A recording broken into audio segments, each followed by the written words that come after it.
Chapter 18. But the fruit of the Spirit is love, joy, peace, patience, kindness, goodness, faithfulness, gentleness, and self control. Galatians 5:22 to 23. Barely a month later, I'm sitting at my desk in the basement of the Cousteau Society office in Hollywood. It is late in the afternoon, and I'm looking forward to picking Cindy up at the airport. My good mood is slightly tainted with the fact that I haven't yet worked up the courage to ask her to marry me. I'm pondering this problem when the telephone rings. Steve, this is Dr. Klaj, the volcanologist at the Hawaiian Volcano Observatory. He is bubbling with enthusiasm. A new lava flow is heading for the ocean. If you can get out here right away, you will have ideal diving conditions for the next couple days. Excited about another opportunity to capture the underwater lava flow, yet with a sinking feeling about the prospects for my date with Cindy, I carry the news upstairs to Jean Michel Cousteau. Wonderful, exclaims Jean Michel eagerly. How fast can you reassemble the team? I think about Cindy arriving at the airport. Trying to sound disappointed, I said, Well, everyone's still on vacation from the Papua New Guinea expedition. It will take at least a few days to call them all back. Jean Michel leans back in his chair and lightly tugs at his beard. This is not a good sign. He is thinking of alternatives. Grabbing his notebook, he makes a quick telephone call to Bob Talbot, cameraman who landed on the back of the great white shark in Australia. Hello, Bob. Jean Michel gets right to the point. How would you like to film lava flowing underwater in Hawaii? I see my boss beaming as he gets an affirmative answer. Good. Look, I don't have time right now for details. Just get your equipment together. You'll leave with Steve tomorrow from LAX. Hanging up the telephone, Jean Michel grins triumphantly at me. Bob is bringing his assistants. So now you only need one more person to act as a safety diver. At that moment, David Brown walks nonchalantly into the office. He is a lecturer for the Cousteau Society. He has a simple question about a speaking date, but Jean Michel interrupts him. David, how would you like to go diving in Hawaii with Steve? David is, of course, ecstatic. When are we leaving? He asks enthusiastically.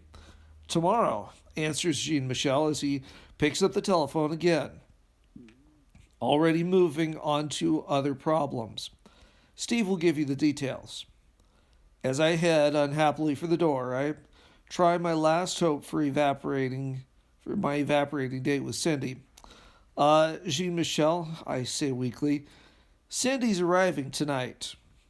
Jean Michel looks up and chuckles. She can help you pack. I nod. That's what you said last time. Jean Michel happily acknowledges my statement. His mood improved by my discomfort. I know, he says. It must be good advice. Closing the door behind me, David fires his first question. Are we going to dive with the humpback whales? How do you feel about swimming with lava? I answer, leaving a stunned David Brown standing slack-jawed in my wake. David is busy in the basement, packing up equipment with several other helpers, as I head off to meet Cindy with the bad news. She steps off the airplane. I'm waiting with a big bunch of roses. She buries her face in them, inhaling deeply. Is this because you love me? She asks happily. Well, I answer, pausing for time. Yes and no. Cindy lowers the flowers to her side. Momentarily, I wonder if she isn't freeing up her slugging hand. You're leaving on another adventure, aren't you? Hawaii to dive with lava, I answer meekly. I just found out an hour ago. Tell me you're flying out tomorrow morning. I notice that her hand is clenching into a fist. Well, actually, I don't have to leave until the afternoon, I offer, lamely retreating half a step out of slugging range. Cindy notices my slight defensive posture. It's okay, Cindy says soberly. I never hit a date who brings me roses. Instead of going directly to the Cousteau office, I instead head for the hills above Los Angeles. Where are we going? Cindy asks. I can tell she is still upset but trying her best to deal with it. The Los Angeles Observatory, I answer, attempting to sound calm, but the important decision I'm secretly making. Why? Cindy's curiosity is kicking into high gear. I want to show you something before I leave, I answer, being purposefully evasive. Cindy's look is deep and penetrating. I can see she wants to ask more questions. Instead, she places her hand on mine and simply says, Okay. An hour later, we arrive at the observatory. Getting out of the car, I take Cindy down a wooded trail. She's still carrying her flowers, which have gained a ladybug stowaway. Cindy is enjoying the short walk. Having grown up in the mountains of Northern California, she loves being in the woods. Hand in hand, we arrive 5 minutes later at a promontory overlooking Los Angeles. Beneath us, the twinkling lights of the vast city sprawl as far as the eye can see. The broad freeways pulsate with swiftly moving ribbons of red and white light, while vibrant neon signs define the borders of the dark city streets. At the center of the huge metropolis, as if rising above a shimmering ocean of light, stand the glass skyscrapers. The towering buildings glisten with inner and reflected radiance, like windows into a futuristic world. It's beautiful, exclaims Cindy. I look at the excitement and happiness shining in her eyes. Holding the roses in one hand, she places her other hand in mine. I know she wants me to kiss her. Instead, I ask Cindy to marry me. What? I said, Will you marry me? The suspense is more nerve-wracking than diving with great white sharks. Of course I'll marry you, Stephen. Cindy punctuates her statement with a light kiss. But this doesn't get you off the hook for leaving me behind when you're going on another adventure. That's why I brought you up here. I nod at the glowing metropolis beneath us. Life is so huge and full of mystery. I want to explore the wonders of this world and to chase after dreams. But more importantly, I want to do these things with you. All of my adventures are only half the fun when you aren't there to be part of them. Despite the urgency to pack, we instead sit on the promontory with stars above us and city lights at our feet, making plans for a future where dreams, adventure, and happiness are shared equally. 38 hours later, the small Cousteau flying team stands nervously at the stern of the tsunami. We are at the eastern edge of the lava flow. West of us, it looks just as out of control as it did before. However, at this location, the lava is flowing into the ocean at a single point. It means our approach will be a little bit safer. Leaping into the hot water, we quickly swim downward, leveling off at 30 feet. The water is slightly cooler than before, around 80 degrees Fahrenheit. Again, we are surrounded by the pounding sound of underwater explosions, punctuated by the deep rumble of submarine landslides. Huddled in a tight group, we swim toward the loudest of the sounds. The water darkens as we near the shoreline. Then we see faint red glow radiating up from the darkness below. Triggering his cinema camera, Bob Talbot leads the way with me hovering at his side. Like a black curtain opening, the surging water abruptly clears before us.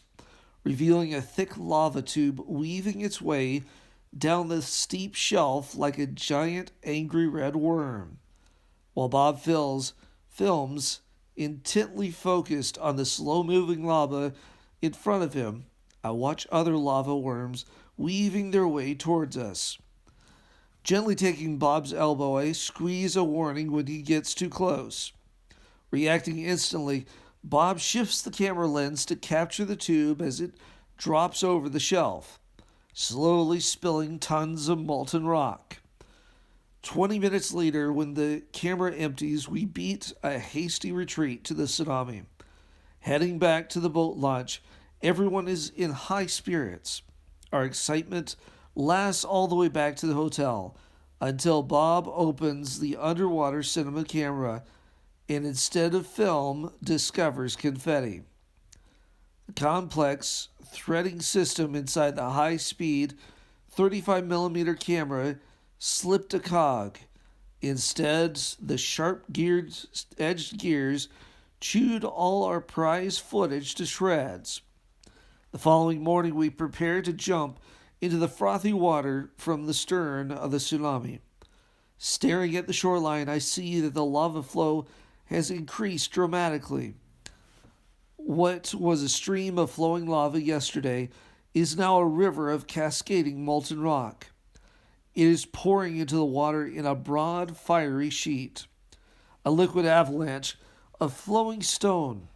Jumping into the hot water and swimming quickly down, we discover that the water is much warmer at the 30-foot level.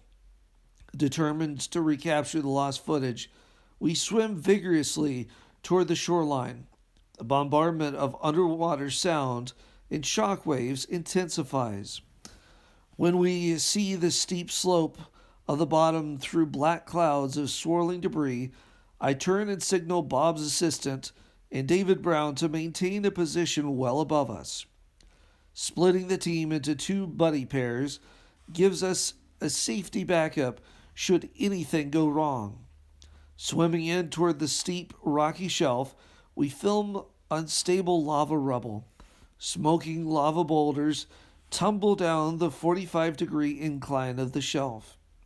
Abruptly, a large area begins to slide, quickly becoming a minor avalanche that plunges and rumbles loudly into the dark depths below. Carefully moving in closer to capture the dramatic footage, a huge smoking boulder narrowly misses Bob and me. It comes tumbling down from above us without warning, fully 2 yards in diameter, weeping jets of steam and laced with red, fiery cracks. It looks like a falling meteorite burning its way through a fluid atmosphere. It bounces between us, then somersaults over the shelf, disappearing into the deep blackness below. A wisp of debris floating in the water slowly dissipates in the wake of its passage. About us, the water visibly keeps changing, going from 6 to 20 feet, then back to 6. It is very disorienting, being swept back and forth by surging underwater currents created by the surf above us. Then we see a faint glimmer of red glow at a depth of 60 feet. Swimming cautiously downward, we discover a large lava tube, fully a yard in diameter. It momentarily stops its downward plunge. A black crust begins to form. Then the leading edge of the tube starts to bulge. The crust suddenly cracks and splits open like an alien egg hatching. Then a cascade of molten rock spills forth in a glorious fountain of liquid fire. Following the weaving tube downward at the rate of half foot every second, we stop our descent at 90 feet. The seawater, making sudden contact with the superhot lava, causes implosions and explosions that send out bone-rattling shock waves. The concussions are so strong that they visibly move the dive masks against our faces. The increased water pressure at this depth magnifies the shock waves to a painful level. As the camera empties its film load, we beat a fast retreat back to the tsunami. Returning to the hotel, we are ecstatic to discover the film intact inside the camera. Our celebration is only dampened by the intense sinus headaches we are suffering, caused by the violent underwater shock waves. Over the next couple weeks, we have many spectacular days of diving with the molten lava. However, it is our final dive that proves to be the most fatal. Bob and I are filming a pair of lava tubes at the depth of 80 feet when we are hit by a powerful shock wave. It slams against our bodies, completely rattling us. Then from beneath us comes the heavy rolling sound of a massive avalanche. A deep black cloud of debris swirls up from the depths, engulfing us in absolute darkness, mixed with sweltering heat. Bob and I reach out and clutch each other just as we are struck by a tremendous undertow of surging water. The downward plunge current hurls us tumbling and spinning in complete darkness toward the depths below. Swimming with all our might against the powerful downward pull, we break free of the current, only to find ourselves lost in deep darkness. Not knowing which way is up or down, sensing the changing water pressure against our dive masks as our only guide, it takes 3 long minutes to struggle back to clearer water. Thankfully, reuniting with the other dive pair, I check my depth gauge. I'm astounded to discover that the undertow pulled us down to a depth of 135 feet. After allowing a few extra minutes in the water for decompression, we quickly returned to Russell's boat. Pulling off my steaming wetsuit, I looked toward the fiery tempest raging at the shoreline. The massive lava flow continues to grow more dangerous on a daily basis. I realize it is time to end this expedition.